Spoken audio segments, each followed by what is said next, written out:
second fire department in town in Corey, which is nearby, and have really loved that adventure that God is putting us on and all the trainings and those kind of things. But I thought when I was raising my babies that the world was a scary place, and I did not have the internet.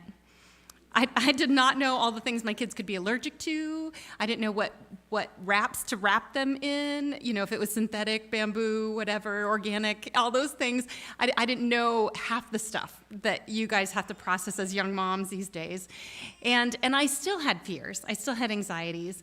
And I still wrestle with those things at times today. I sometimes miss the days where my kids were all under my feet, because now they're behind steering wheels, states away, going 80 miles an hour, and telling me while I'm on the phone with them that a trucker just ran them off the road, with my grandbabies in their car, whatever. And it's like, God, I don't like this part of momming. And I was reminded, even as I've been going through trainings for EMT, I sat through 8 hours of lecture a couple weekends ago, and it was about like all these horrible things we might have to deal with. And I'm like, I just really didn't want to think about how evil this world is and how we're supposed to engage in it. I mean, one whole seminar was about the fact that they're now attacking EMTs and paramedics and how to approach a home knowing where shooters can hide. And it's like, I didn't join it thinking somebody was going to want to take my life kind of thing. So I was a very fearful kid. And so I kind of laugh about the fact that I'm public speaking at all. I had an ulcer by the time I was 14. I ground all the enamel off my teeth at night, and I chewed through like 6 of those braces, that the plates that the dentist makes for you, and now I just laugh because God has taken us on such a grand adventure in these things, but He's constantly deepening me. And as I was thinking about all this coming into this time, God gave me the title, Courage for Such a Time as This. Because so many times as I look at this world, I think, Lord Jesus, come. How many of you have just said that? Lord Jesus, just come. It's just going crazy and it's going down the toilet. Just come and end it all. And then there's the part of me that's like, I want to see my babies grow up and have babies, and I want to see them. I was stroking my newborn granddaughter's cheeks and going, I wonder what her wedding might be like. Will I be here? Those kind of things. And you just want to anticipate this future ahead. And so it's always been a challenge. Even as we have watched our own kids walk through loss. So I have 4 grandkids, I like to say, on the ground, and I have 2 in heaven. And, and those I can't wait to meet someday. But in those moments, I would have taken what the Lord was asking my kids to walk through and said, God, give me that trial, not them. And taking those things upon us. And I would sit at night in my bed, and I would try to work through every fearful scenario I could think of. So I'm like, okay, if I have my kids in the car and we plunge into a pond at this angle, I will unstrap these ones first, and then we will get out this window. But if we hit it this angle, then I will da-da-da-da-da. And if we turn upside down, then I'll approach it this way. And if there's a fire in the house, if it's at this room, this is how I'll get the kids out, and this is where I'll get in to get the ones I can't get to. And, if the fire's over here, then I'll do that. And, if terrorists came to the ranch, we would run to this part of the woods and then get to this. And I literally would think through like every scenario in my head until somebody said, you have a Messiah complex. And I was like, well, that was rude. I called you a friend. No, but the reality is I thought I could be God. One similarity in all those scenarios I would run through is that I was never injured or never injured enough that I couldn't rescue somebody else. And so I was God. And the reality of my anxiety is that I took God off the throne. And I said, Jenny's got to be God enough, because I don't believe His grace will be sufficient for that day. But it truly is. And so as I walk you down through these things today, I just wanted to kind of let you know where I come from in those things and that I can relate to you. So even though I go out now and do all these crazy things, on the way here, literally, it's only a 2-hour drive, I signed up for a triathlon. So I constantly question my sanity. But it was like one of those, and I walked it through with Matt, and I've been exercising. My body actually hurts worse when I don't exercise.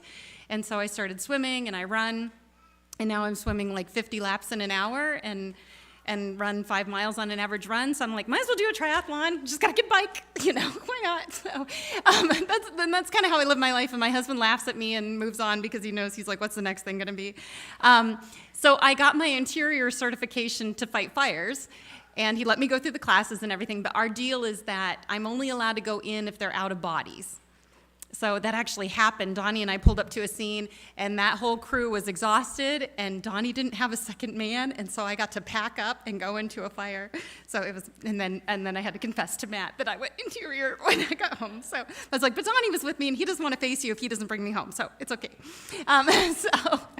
But I kind of look at those things and I say, God, you are a miraculous God that you could take this fearful child that wanted to hide in her room away from life and send her into a burning building and be excited about it. Because the reality is we're going to walk through some verses that tell me that I don't have to be in control because God already is. Anxiety and fear are closely related. So fear is like a God-given response to danger. If something's about to hit you, you should duck. That's you don't want to be hit by that. So you have a fear thing that says, don't go there. Don't run into the burning building unless you have the gear to run into the burning building. Those kind of things. But anxiety is an emotional response to a real or perceived threat. And I think that's where a lot of us fall. We go into our imagination and we perceive that there could be a threat, and so we become very anxious about it. And as we work with youth, one of the things that really grieves me is now a generation is defining themselves by their feelings. And they say, well, I am anxious. And I want to say, no, you're not anxious. You feel anxious. You are a creature made by God who is amazing because of the God that made you. But we say, no, I am now fear. I am now anxiety. I am now anger. And we define ourselves by a feeling, and that's not who we are. That's not how God made us. I was thinking about Esther as I was writing this and reading down through it again. Esther, once she was taken into this group of women who had to pass inspection, and then she had to wait 12 months. She had to go through 12 months of preparation. So not only are you taken away from your family, but now you get 6 months of preparation with this oil and then 6 months of preparation with that. You have a full year of not knowing if you're even going to make the cut. So talk about, I can't wait a week. Sometimes, did I get into the class? Did I, and she had to wait a full year to even know what God was going to do with all of that. I mean, how many times would I have sat there and go, what's going to happen to me if I'm one of the cast-offs? The anxiety must have been terrible. And then when everything came about, she was like, well, if I go in and appeal to the king, I think it's going to kill me because that's the law. And if I don't go appeal to the king, I'm probably going to die because I'm a Jew. So I have death or death to choose from. And the reality is her real or perceived fear was very real. But in Esther's eyes, she had A or B, and God had plan C. And I think a lot of times we look at life and we say, well, A or B is completely logical, but we forget that God has a plan C. And that it's not only that she would be spared and her people would be spared, but that her enemy would be annihilated. And her story doesn't stop there. So I don't want to walk you through the whole book of Esther, but I encourage you to go home and read it tonight. But I love in Esther 4:16, she comes with the terms and says, if I perish, I perish. This is the revelation of her faith, of saying, this is in God's hands. It's not in my own. So whether I choose or not, it's still in God's hands. I'm going to get ahead of myself on my notes. But we can't deny our anxieties. It's a legitimate feeling. But we're told to cast our cares upon him. And there's so many things that we can feel anxious about. I don't know about you guys, but I am a middle of the night mauler. So I get up for the 3 a.m. bladder run, and then the brain wakes up. The body says, we still need 3 more hours of sleep, but the brain's like, no. So I don't think so, because you forgot to consider all these things that could go wrong just with tomorrow. And so those kind of things haunt us all the time, and we say, okay, how am I going to control these anxieties? But we're to cast them away. And I recently heard it put, this is to be cast away like a bag of trash, like a smelly, nasty thing that you don't want on you, as opposed to, well, here's my cares, God, I gently lay them at your feet. No, it's to completely discard them away from you, like, God, these are not of you. One of my favorite verses is 2 Timothy 1:7. For God has not given us a spirit of fear, but of power, love, and a sound mind. And I don't know how many times when I have dwelt on my fears, I have literally felt like I'm losing my mind. Like I feel like I'm just going to go crazy. That's the next thought in my head. Why? Because I am embracing a spirit that is not of God. God has not given us a spirit of fear, But instead, I take that spirit and I welcome it into my home and I say, come on in, look through my checkbook, see what food's left in the cupboards. Oh, see what my kids are up to. Look at my relationship with my husband and how we're doing through a stressful time. All these things, and I invite it in and I play hospitality, as us women tend to do, and I nurture a spirit that is not of God. And if I really remember to look at it that way, I'm nursing something demonic. That is an enemy of God. So that spirit's not from him, but what he has given us is power and love and a sound mind. He's the only one that controls the soundness of my mind, but it has to be placed in his control, not my own. I am not able to do that. Another verse, and I have it on a pendant that I wear most days. I actually wore it in the pool swimming, and it gave me road rash. I don't know how that happened, but I told Matt, I'm going to the staff meeting with a big red mark on my neck. I said, if anybody asks me, I'm telling them it's your fault. Some of you get this. I'm not, sorry. But Joshua 1:9 says, have not I commanded you? Be strong and of a good courage. Be not afraid, neither be thou dismayed. Again, that confusion. Don't be dismayed. Don't be confused. For the Lord thy God is with thee whithersoever thou goest. And one of the reasons I love to wear it to fire training, well, one, I feel like that's a mission zone on its own. And I've had some neat conversations based on that necklace. But the other thing is I'm reminded, because I'm one of those people, I'm a mom, and then when you've been in camping for 30 years, you see all the liabilities and everything. You know, we go to like petting zoos and we're like, how are they getting away with that? How hasn't somebody not lost their fingers in that? You know, all those things. So we see liabilities everywhere. But when God has reminded me in those times that he's already there, he's already gone before me, and he already knows how the day is going to go. My daughters and I recently went, my 23-year-old and my 19-year-old, we went on a missions trip to the Dominican. I had never been on a missions trip till this last January, and neither had my daughters. And I'm like, this is going to be awesome. But I told them, you are both adults. You do your missions trip. Don't feel like you got to stay with mom. I was going to do medical missions with the EMT stuff. And you guys pick whatever, because you could pick like 7 different things that day to go out on different buses and to go do. And my daughters were like, who's going to keep an eye on mom? You know, that was, who's in charge of mom today? You know, and it was glorious to watch them get anxious about me for a change. But it was neat to see them experience, and here's the thing, like Emily coming home on the first day of missions witnessed a fatal accident. And things are handled very differently in the Dominican. So she saw everything still by the road, and people just driving by and taking pictures on their cell phones. Things weren't covered up. The road was not shut down like it would be in the U.S.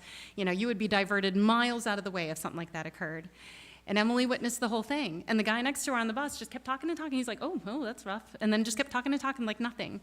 And here my 19-year-old just saw this horrific accident and people's indifference to it, and really struggled with that. And I was like, God, you're big enough to walk her through this and to help her remember that that's why we're here, because we don't know our day.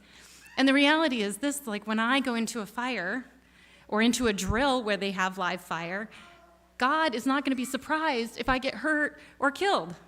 He knew it was going to happen. And yet somehow we act like we're surprised and like God didn't see that one coming and was not ready for it.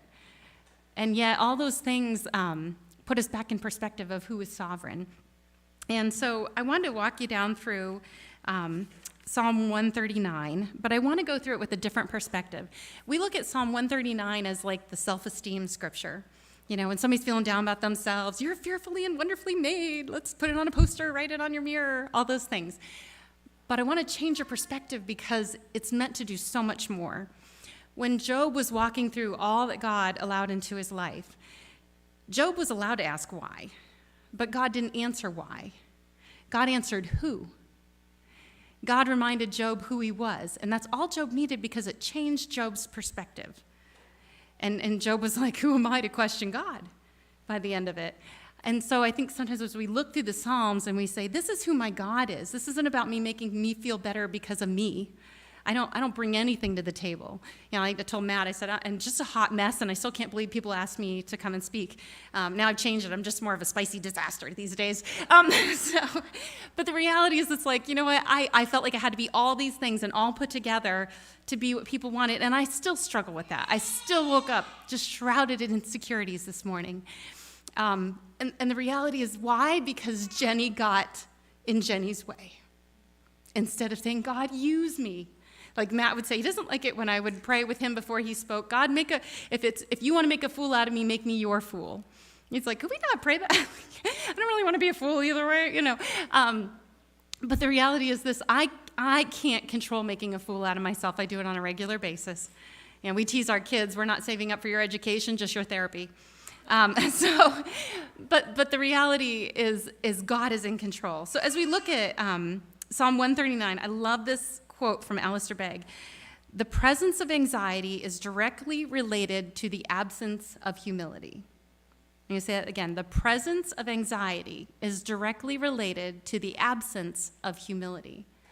And so as we look at anxiety in our lives and we read down through 139, change that to perspective to say, who is in control? Who's playing Messiah in my life right now? Because Psalm 139 is not about us. It is about him. Oh, Lord, you have searched me and known me. You know my sitting down and my rising up. You understand my thoughts from afar. And that's supposed to feel like a nice warm blanket. But how many of you have sinned today? How many of you have thought something you're not proud of? How many of you did it on driving on the way here if somebody cut you off? He knows my thoughts and still loves me. And so it's a reminder of our filth. You comprehend my path and my lying down and are acquainted with all my ways. He's not surprised by any of the stupid stuff Jenni pulls every day. My kids are surprised. My husband's like, didn't see that one coming. God is not surprised. For there is not a word on my tongue, but behold, O Lord, you know it altogether. He knows it before I know it's coming out. How many of us have stubbed a toe or hurt something or been so mad at somebody? And God knows that thought is there, and he knows that word is there. You have hedged me in behind and before and laid your hand upon me. Such knowledge is too wonderful for me. It is high. I cannot attain it. And yet somehow in those nights, I thought I could attain enough knowledge by running myself through every scenario that could possibly go wrong in my life that somehow I would be able to get us out of it. Somehow I would be able to fix the circumstances.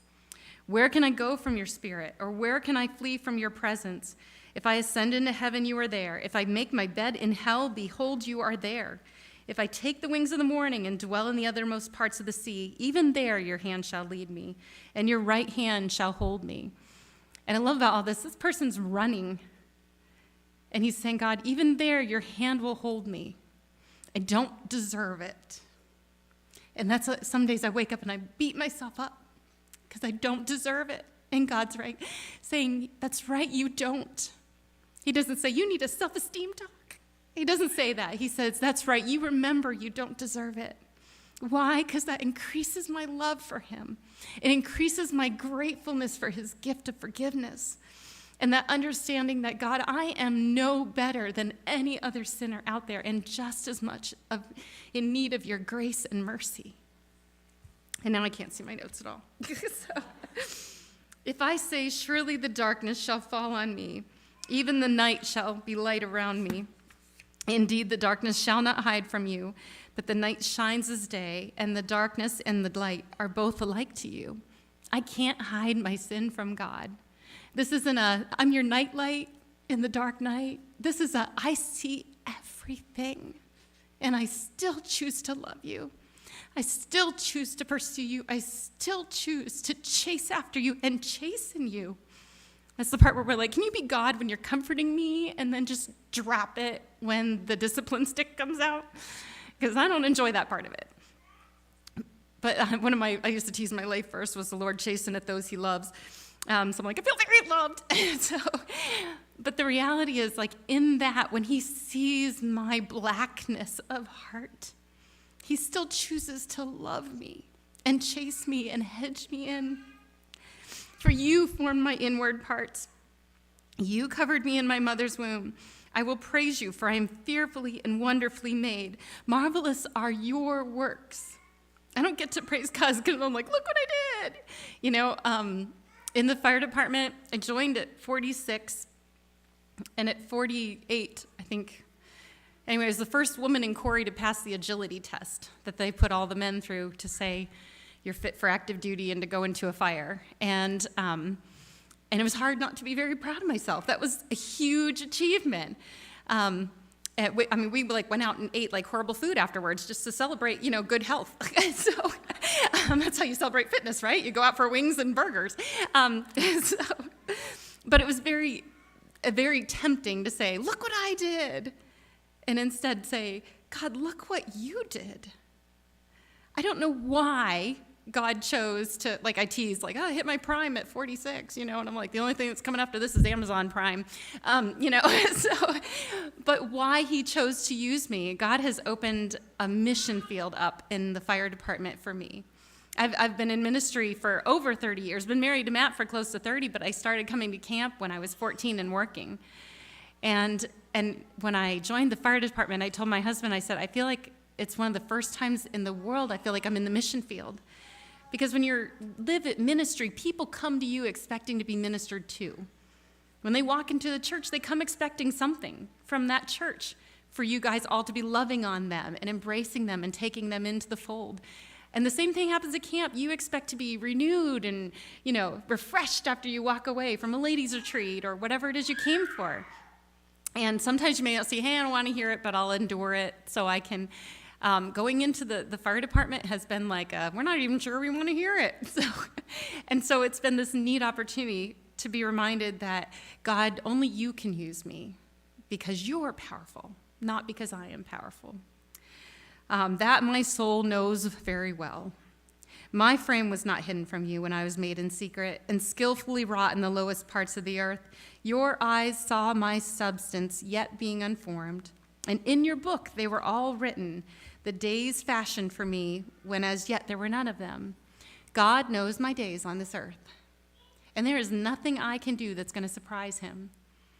There's not a, whoops, shouldn't have gotten in that vehicle. Whoops, shouldn't have been on that road. I used to get fretful about, what if I go to Walmart and it's not God's will? I could die on the way and my children will be, and my husband doesn't know how to balance, whatever. Does he know where the checkbook is? But all those things go through my head, and it was like, God's like, you think I'm going to be surprised if you go to Walmart? I know what you're going to decide before you wake up in the morning. But in my arrogance, I think I know that God doesn't know. How precious also are your thoughts to me, O God. How great the sum of them.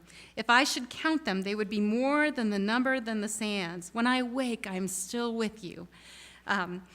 Oh, that you would slay the wicked, O God. Depart from me, you bloodthirsty men, for they speak against you wickedly. Your enemies take your name in vain. Do I not hate them, O Lord, who hate you? And do I not loathe those who rise up against you? I hate them with a perfect hatred. I count them my enemies. I think sometimes we don't hate the wickedness in our own hearts enough. Our greatest enemies are the ones that we wrestle with in our own thoughts, that we feed ourselves. And sometimes we say, well, it's just a small sin. It's not a big deal. And I don't need to deal with these little sins because people got bigger ones out there and they're making bigger messes of their lives, and so my sin's not a big deal. But David hates those who hate God as he's writing this. And I thought, do I truly hate the things that hate God? Do I hate the sin in my life enough to slay it as David would? Search me, O God, and know my heart. Try me and know my anxieties, David says. Is there sin in my life keeping me from God? He already knows our thoughts. Sometimes we want to be known because that's comforting. Isn't that what everybody wants for in the Hallmark marriage? We want to be fully known and loved as we are. And it doesn't exist this side of heaven because no one can truly fully, I love that it says a grown understanding of your wife, and that's why I tell Matt, I just keep changing, keep it fun. But Matt's not married to the same woman he married almost 30 years ago. I'm a completely different woman because I keep changing, the poor guy. But in my defense, he does too, because God keeps growing him and keeps deepening both of us and changing us. And so we're constantly different. But yet God sees all that and still says, but you're mine. And see if there's any wicked way in me and lead me in the way everlasting. So as you read down through this psalm next time, you say, am I truly allowing God to be God? Or have I said, I've got this one, Lord. Just give me my little throne over here, and I'll take over from this point. I wish I could have brought some of my daughters with me. It seems weird to have 4 daughters and none of them here. But I I actually gave this talk a couple weeks ago at a Mother Daughter Day at the ranch, so they got to hear it once already. So, but I thought, what do I want my daughters to know? What is that thing that I say, I want you to walk away with this through it all? And what do I hope that in return they remind me of? My daughters are my closest friends now, and they are my greatest accountability. They read my poker face when nobody else can tell. They see straight through me because they are little mirrors running around my house. Not little anymore. Most of them are taller than me. And they are my greatest accountability. They are willing to call me on the carpet when I'm having a bad attitude and remind me of those things. But these are the things I thought I want my daughters to take away. It's not about you. Doesn't sound like a very nice mom talk, but we all want to say it to a toddler, right? It's not about you.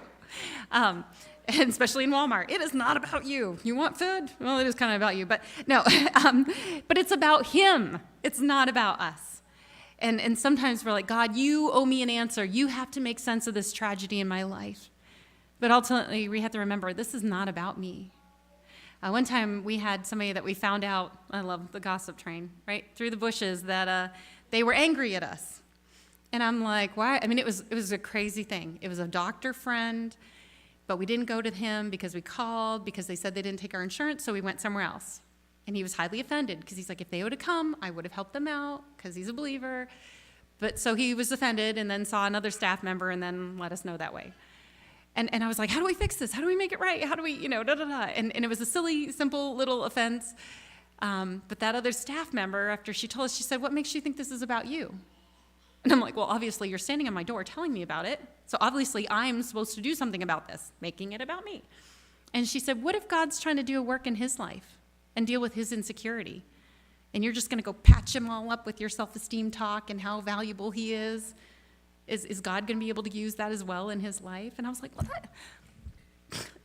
that's not how that's supposed to roll. So, but it was that reminder to us that don't make everything about you.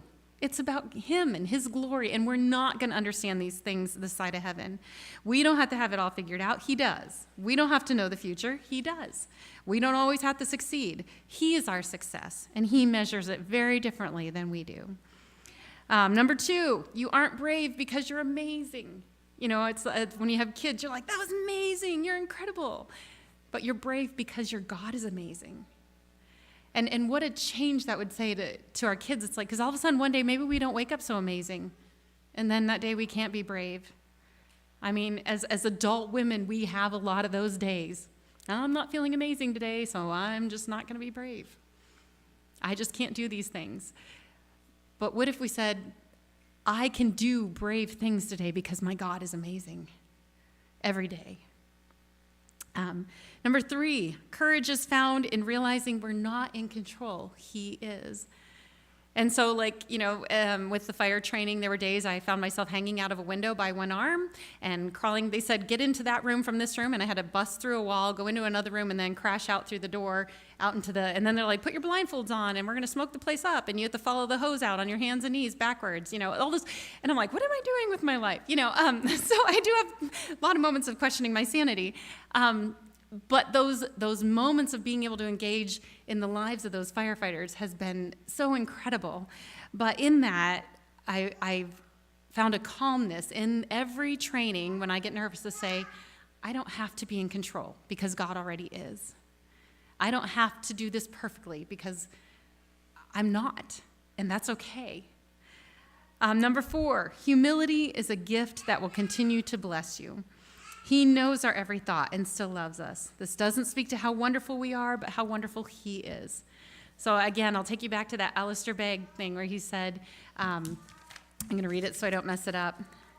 The presence of anxiety is directly related to the absence of humility. So when we're feeling anxious, go back and say, who's really in control? And we know the answer to that, if we're one of his. But if we don't know him as a personal Savior, we will never have that answer. You have to be in control because you don't know the God who is. And then number 5, watch what you eat. How many times as a parent have we said that to our kids, right? But the truth is we feed ourselves so much garbage. And I'm not talking about food from fast food stores or the gas stations. I'm talking about the media and the things we read and what we spend time in and the thoughts that we feed ourselves. They have actually done studies that directly relate the level of depression that teens and college kids are going through to the time they spend scrolling. Why? Because we compare ourselves to everything else we're seeing. And we say, why aren't I doing those things? Why can't I have those things? Why doesn't my life look like that? And it's not a reality. And yet we feed ourselves that garbage. It's like saying, I'm just going to sit down and eat chips and candy bars and not expect any consequences in my life. But we do that same thing with our hearts. If we spent the same amount of time that we do scrolling media in God's word and washing ourselves in the truth, how much would that change our perspective of life? And so, you know how they say with a kid, you know, if you give them one negative, we need to give them so many positives to counteract it. Well, we give ourselves one positive in the morning. Oh, I did a 5-minute devotional. And then we're like, okay, now we're going to give ourselves 30,000 negatives as we go out today. You know, even if you're like, I'm not on my phone. Oh, look at that billboard. Oh, look at that store. Oh, look at that, you know, whatever it is. We're inundated with it in the world. And so watch what you eat, because you can't combat so many lies without feeding yourself truth to help fight those things. And so, so on that note, I just wanted to share that with you in the hopes of encouraging you, because God has had to change my perspective on fear over the years. And I used to say, I just need to say the right verses. I just need to do. No, I just need to humble myself before God and understand who is truly in control, and it is not me. I like to say I'm not OCD, I'm CDO in the proper alphabetical order. You know, somebody said compulsive disorder optimized. No, but the reality is I took comfort in having my life in order. And then you have 5 kids and they blow it to pieces.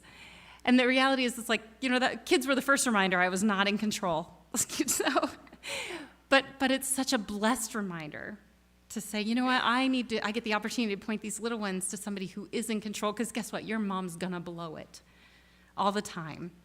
And as moms, we're going to be hot messes. Guess what? You can say, I get to be a hot mess because I'm God's hot mess.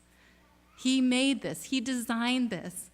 And he knows everything about it and still loves it and still hasn't given hope up on it and still wants to do more with it. And so I just want to encourage you ladies on that, and we're going to close in prayer.